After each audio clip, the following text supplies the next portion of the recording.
মা এখানে কাটছে কচু, এই যে। আর আমি সবজিগুলোতে হলুদ, নুন আর সর্ষের তেল মাখিয়ে রাখছি যাতে ভাজতে সুবিধা হয়। এই যে চালতা, কুমড়ি হবে তার জন্য কুমড়ি কাটা আছে। এত কিছু আয়োজন, এত সমস্ত কিছুই তার একটাই কারণ যে আজকে রান্না পুজো, এবং এই রান্নাটা অনেকের বাড়িতেই হয়, বুড়ো রান্না বলে সম্ভবত এটাকে।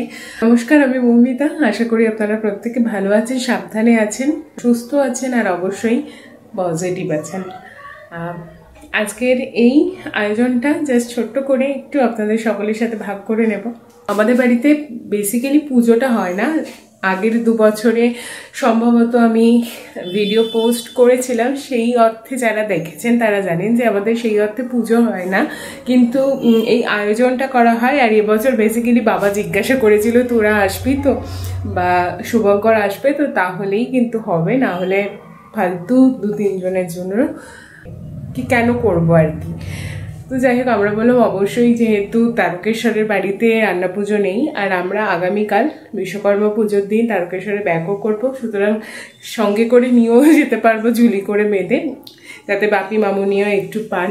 আর বাসি খেতে সব থেকে বেশি ভালো লাগে। আমাকে আপনারা জানাবেন যে আমি ঠিক বলছি কিনা, যে বাসি খেতে সব থেকে বেশি ভালো লাগে। যাই হোক, অনেকগুলো কাজ আছে। বাবা মাছ নিয়ে সন্ধ্যাবেলা আসবে, প্রতি বছরই তাই করেন। তো আপাতত ভাজাভুজিগুলো আমি সেরে ফেলি, তারপর মাছ আসলে মাছটা করব, মা উপরে কচুটা সেদ্ধ করবে, দেন তারপরে যেভাবে প্রসিডিওর এগোয়। আজকে চাটনিতে অবশ্যই চালতার চাটনি হবে, তবে চালতা কাটা যেরকম শক্ত ঠিক তেমনিভাবেই সেটাকে থেঁতো করাটাও খুব চাপ, খুব হড়কে যাওয়ার সম্ভাবনা থাকে।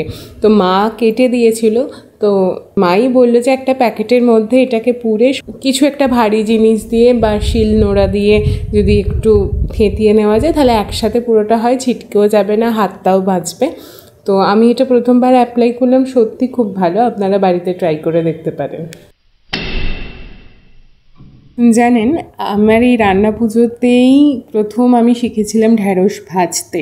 প্রথমবার যখন আমি কড়াতে দিয়েছিলাম, একটা সেই রসালো মতন থাকে, তো আমি ভাবলাম যে এই ধরনের টাইলে কেন হচ্ছে, তো ভাবলাম ভুল কিছু করলাম কিনা। তারপরে আস্তে আস্তে অভিজ্ঞতা দিয়ে বুঝলাম যে এটা হয়ে গেলে রসালো ভাবটা কেটে যাবে, তেলটা আস্তে আস্তে ছাড়তে শুরু করবে, তার মানে হচ্ছে ঢ্যাঁড়সটা হয়ে গেছে।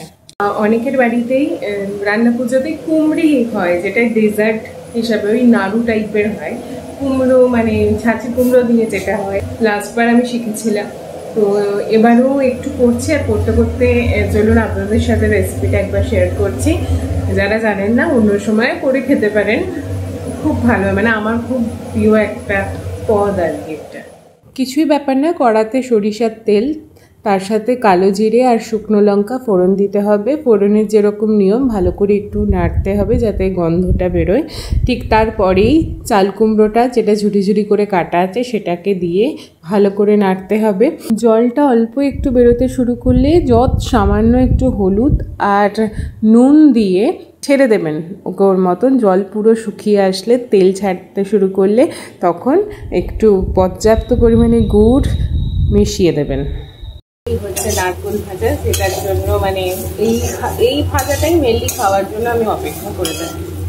আচ্ছা, গুড় যখন মেশালেন তার সাথেই যেটা করতে হবে সেটা হচ্ছে নারকেল কোড়ানোটা পুরোটা দিয়ে আবারও ভালো করে একটুখানি এপাশ ওপাশ করতে হবে, কারণ গুড়ের থেকে যে জলটা বেরোবে সেটাও শোকানোর ব্যাপার আছে। তবে আমি গুড়ের সাথে সবসময় একটু চিনি দিই, তো না হলে ওই চ্যাটের একটা ব্যাপার আছে না, ওইটা কিছুতেই আসে না।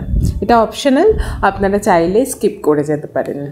এইটা হচ্ছে কচু সেদ্ধ, মা ওপর থেকে করে নিয়ে এসেছে।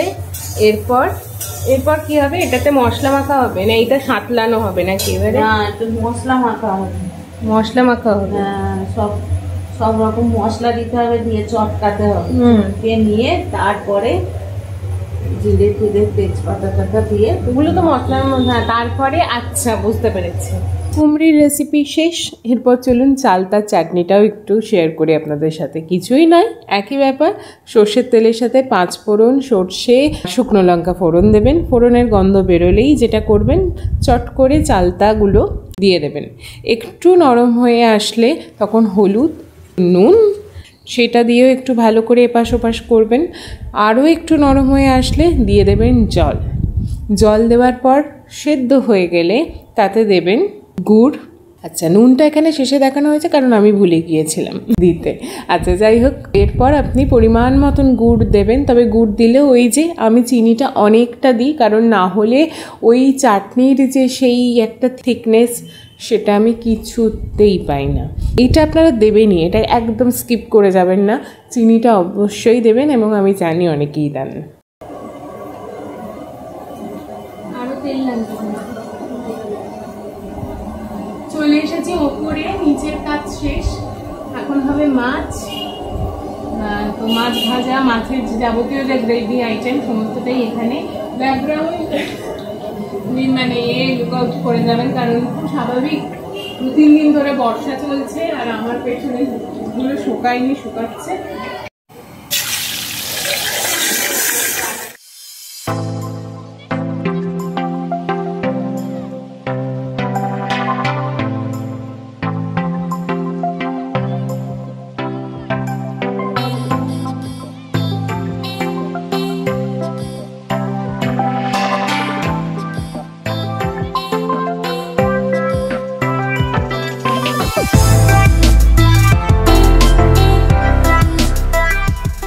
ক্যামেরাম্যান চলে এসেছি তো?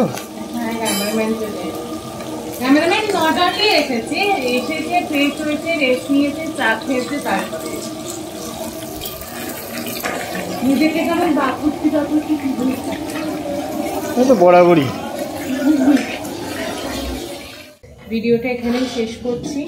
আশা করছি আজকে অনেকের বাড়িতেই রান্না পুজো বলছেন আর অনেকের নিমন্ত্রণ আছে।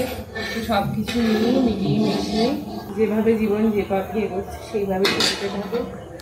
আর ভিডিওটা শেষ করছি। ভালো থাকবেন সবাই, সুস্থ থাকবেন। যেতে যেতে সারা সন্ধে জুড়ে যা যুদ্ধ হলো সেগুলো আপনাদের একটু দেখিয়ে দিয়ে যাই। প্রায় 11 রকমের ভাজা ছিল, মাছ ভাজা বাদ দিয়ে।